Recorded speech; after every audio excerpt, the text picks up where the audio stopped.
안녕하세요. 딸이 둘 있는 50대 후반의 아저씨입니다. 저는 일찍 결혼을 했고 두 딸을 낳아서 오붓하게 살고 있었습니다. 그러다가 아내가 10여 년 전에 사고로 갑자기 죽어서 사별을 했습니다.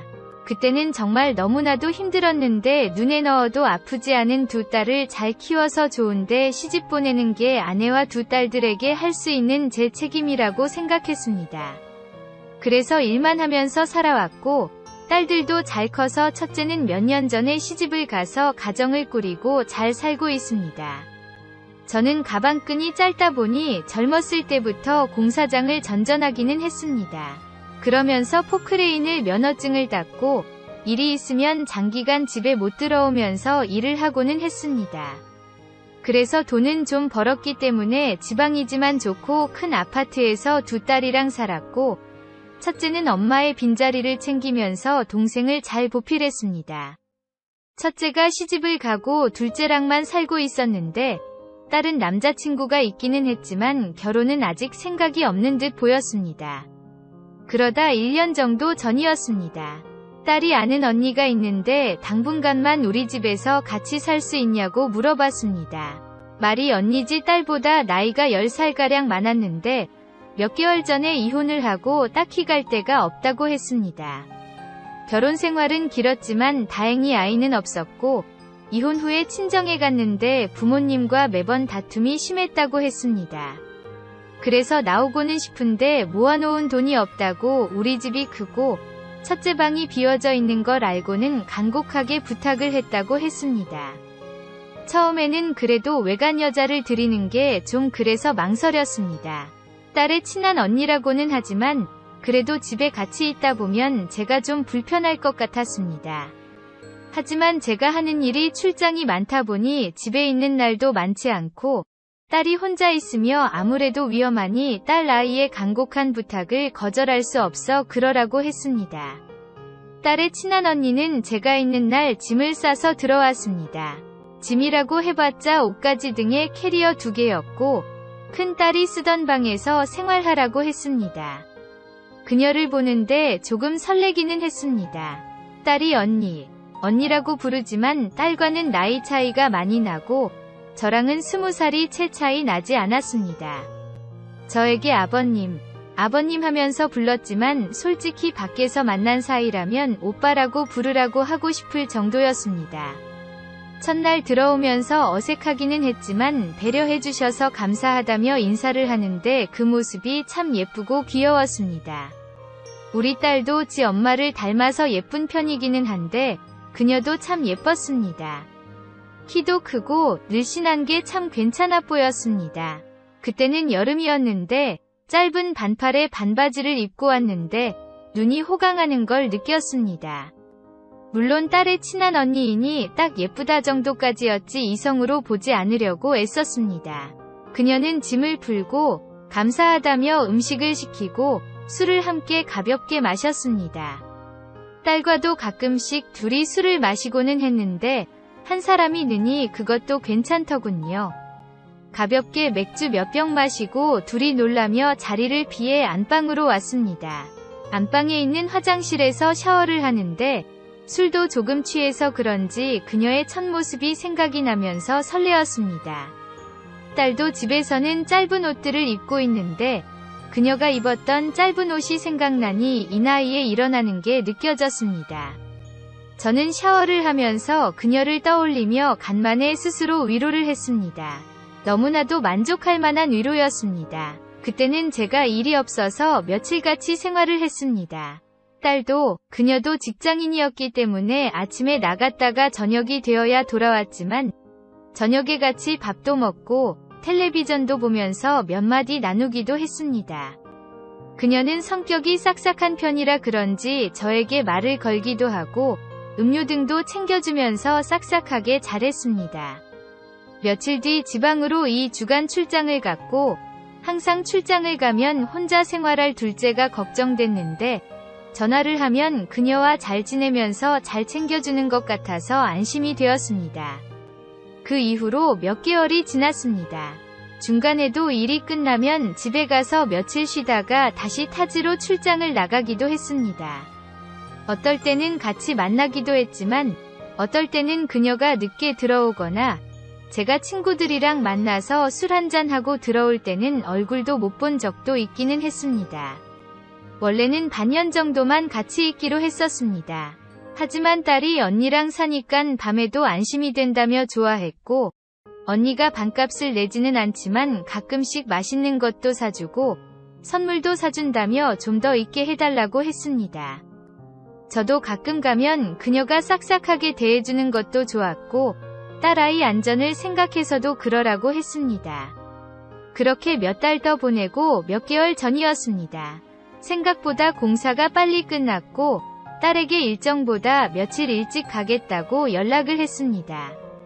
딸은 간만에 언니네 가서 자고 오기로 했다며 저도 그쪽으로 오라고 했지만 몸이 좋지 않아서 집에서 쉬겠다고 했습니다.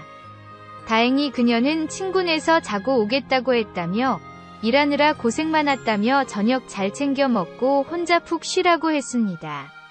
집에 오는 길에 오랜만에 친구를 만나서 저녁을 먹으면서 술을 한잔하고 집으로 돌아왔습니다.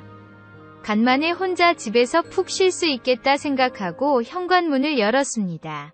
현관문을 열 때부터 느낌이 이상했습니다. 못 보던 남자의 신발이 있었기 때문입니다.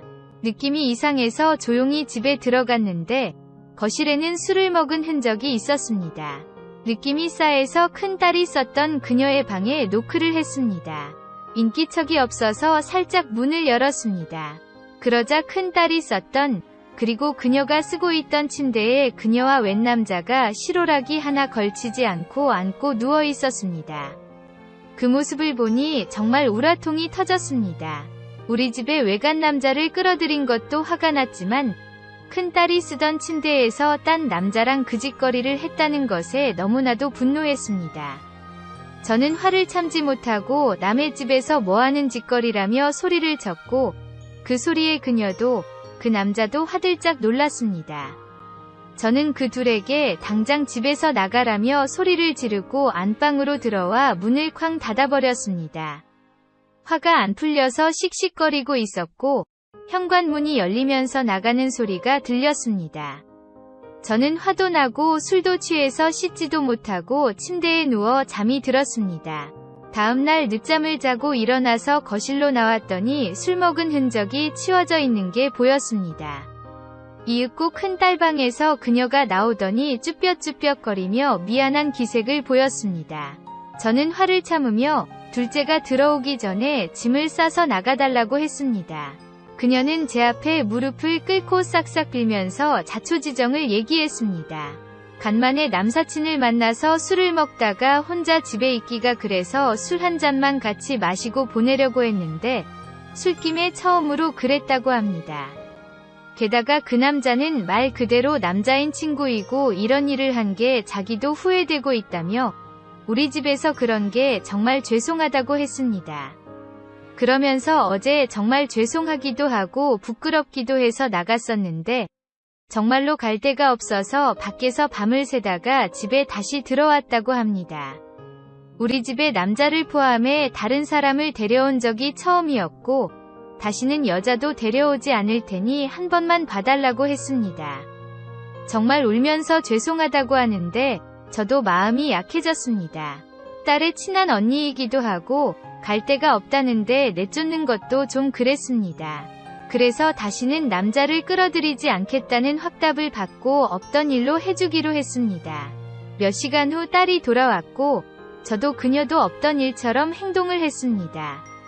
그녀는 제가 용서해준 게 고마웠는지 그날부터는 그전보다 더 저에게 잘해줬습니다. 그녀가 우리 집에서 사는 것으로 용서를 하기는 했지만 제 머릿속에서 그날의 모습이 떠나지는 않았습니다. 그녀의 실오라기 하나 걸치지 않는 모습이 떠오를 때면 불끈불끈 일어나는 게 느껴졌습니다. 그럴 때마다 방문을 잠그고 혼자서 위로를 몇 번 했습니다. 그날 이후로 그녀랑 둘이 있게 되는 날에는 조금 어색하기는 했습니다. 하지만 그녀는 금방 잊었는지 아니면 오히려 더 오바를 하는지 저에게 더 싹싹하게 굴었고 그런 모습을 볼 때면 그날의 그녀 모습이 더 떠올랐습니다.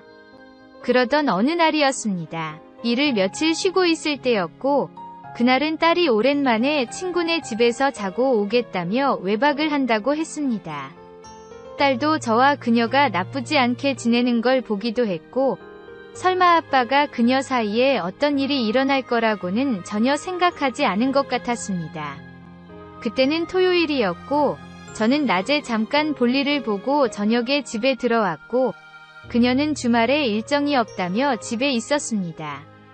저녁 시간이 되어서 같이 저녁을 먹기 위해 집 앞 삼겹살 집에 갔습니다.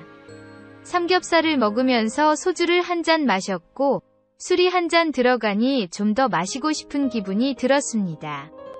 그녀도 제 기분을 눈치챘는지 집에 가서 맥주 한 잔 더 하자며 편의점에서 맥주를 몇 캔 사서 집으로 왔습니다.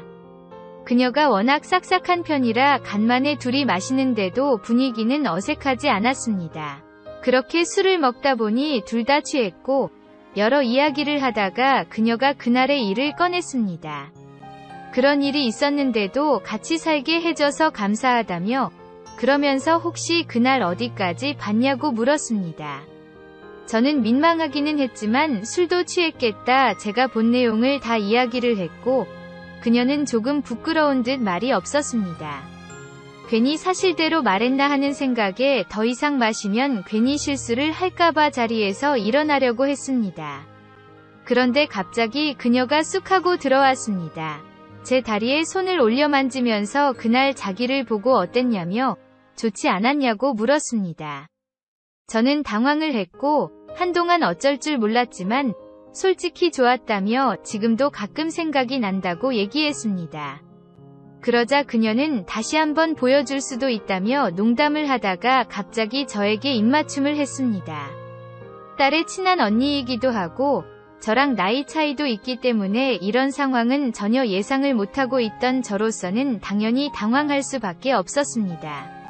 하지만 저도 남자이기에 그렇게 들이대는 그녀를 결국 받아들였습니다. 아니, 제가 오히려 적극적으로 그녀에게 들이대기 시작했습니다. 우리는 자리를 제 방으로 옮겼고 저는 그녀를 안았습니다. 물론 가끔씩 술자리에서 만났던 제 또래의 아줌마들을 몇 번 아는 적은 있었지만 그렇게 나이 차이가 나는 여자를 아는 것은 일생 처음이었습니다. 역시 여자는 젊음이 무기였습니다. 탄력이 있고 탱탱한 게 너무나도 좋았습니다. 그녀는 결혼 경험도 있고 어리기는 하지만 나이가 좀 있어서 그런지 스킬이 좋았습니다. 어린 그녀의 피지컬과 경험의 스킬이 더해지니 그녀는 저를 정말 황홀하게 안아줬습니다. 그렇게 그녀를 처음 안게 되었습니다. 처음 안고 나서 다시 안고 싶었지만 제가 나이가 있어서 그런지 연달아 2번 안는 건 쉽지 않았습니다. 그냥 제 방에서 그녀를 안고 잠이 들었습니다. 다음날 일어나 보니 그녀는 제 옆에서 자고 있었고 어젯밤 일이 꿈이 아니라는 것이 너무나도 감동이었습니다. 제 옆에서 자고 있는 그녀의 얼굴은 평소보다도 예뻐 보였습니다. 한동안 그녀를 지켜보고 있었고 그녀는 잠에서 깼는지 저를 보더니 방긋 웃었습니다.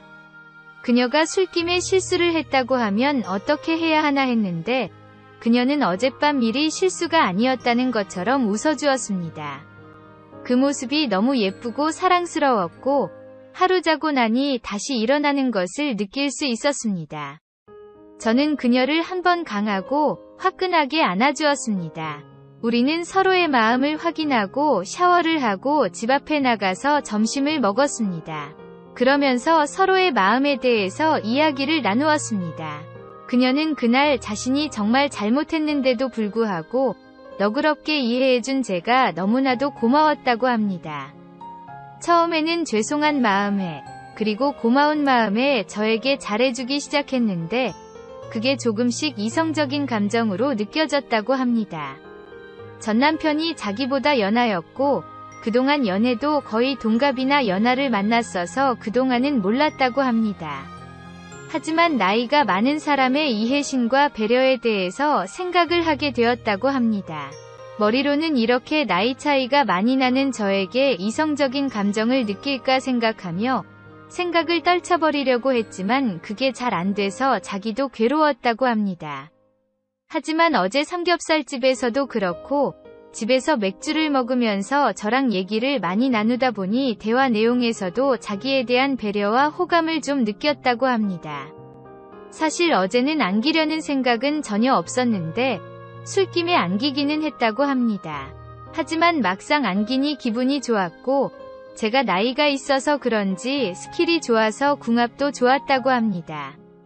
그 말을 하며 얼굴이 붉어지는 그녀를 보니 다시 한번 안고 싶다는 생각을 했습니다. 밥을 후딱 먹고 딸이 오기 전에 한 번 더 그녀를 안으려고 했습니다. 하지만 집에 와보니 딸이 돌아와 있었고 그녀를 안을 수 없었습니다.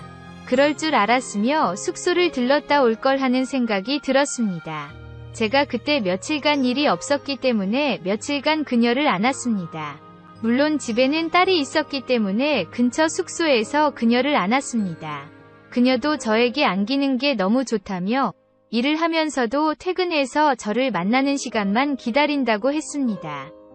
물론 딸이 눈치채지 못하게 그녀를 안고 나서 그녀 먼저 보내고 저는 몇 시간 밖을 돌아다니기도 하고 친구를 만나서 한잔하고 들어가기도 했습니다. 딸은 원래도 눈치가 없는 편이기도 했고 설마 그녀와 제가 이런 관계가 됐다고는 생각조차 못하는 것 같았습니다. 그렇게 그녀를 며칠간 연속으로 안고 일 때문에 어쩔 수 없이 출장을 가서 그녀를 못 보자 너무나도 애가 탔습니다. 그래도 특별한 사이가 되니 서로 카톡도 하고 전화도 가끔 하면서 서로의 마음을 확인을 했습니다. 출장이 끝나는 날만 기다리면서 살았습니다. 출장이 끝나고 들어가는 길에 숙소에서 그녀를 안고 들어가는 날도 있었고 딸에게는 출장이 길어졌다고 하고 제가 며칠 숙소를 잡고 살면서 그녀의 퇴근만 기다리는 경우도 있었습니다. 그녀는 저에게 안기는 걸 만족한다고 했지만 저는 혹시나 하는 마음에 병원에 가서 약을 처방받아서 복용하면서까지 그녀를 안고 있습니다. 역시 약이 좋기는 좋은 것 같습니다. 약을 복용하고 나서부터는 그녀가 더 좋아하는 게 정말 느껴질 정도입니다. 그렇게 만난 지 벌써 몇 개월째입니다. 하루는 딸이랑 둘이서 한잔하는데 딸이 물었습니다. 언니를 살게 해줘서 고마운데 조금 불편하지 않냐고 합니다. 딸이 눈치채지 못하게 살짝 불편하기는 하지만 둘 다 괜찮으면 언제까지든 살아도 된다고 했습니다. 딸은 자기 시집가기 전까지는 언니가 원하면 같이 살고 싶다고 했습니다. 큰딸이랑 오래 살다가 시집가서 너무나도 외로웠는데 그녀가 있어서 든든하다며 자기 시집갈 때까지는 살고 싶다고 했습니다. 저는 그 얘기를 들으면서 그 말이 제가 하고 싶다는 생각을 했습니다. 아니 딸이 시집을 가게 돼도 언니는 살아도 된다는 말이 목구멍까지 나왔지만 하지는 않았습니다. 솔직히 저는 그녀가 좋고 그녀를 안는 게 좋습니다. 그녀도 지금 만족하고는 있지만 사실 불안하기도 합니다. 나이 차이가 많이 나고 솔직히 결혼을 할 수는 없는 관계이니 어느 날 그녀가 떠나갈지도 모르기 때문입니다. 평생 그녀를 안고 싶지만 언젠가는 못 안게 될 수도 있을 것 같아서 많이 불안할 때도 있습니다. 그래서 지금 안을 수 있을 때 한 번이라도 더 안으려고 노력하고 있습니다. 그녀가 항상 저에게 안기는 걸 만족하게끔 약도 복용하고 있습니다. 부디 그녀의 마음이 변하지 않고 이렇게 오래오래 만났으면 좋겠습니다.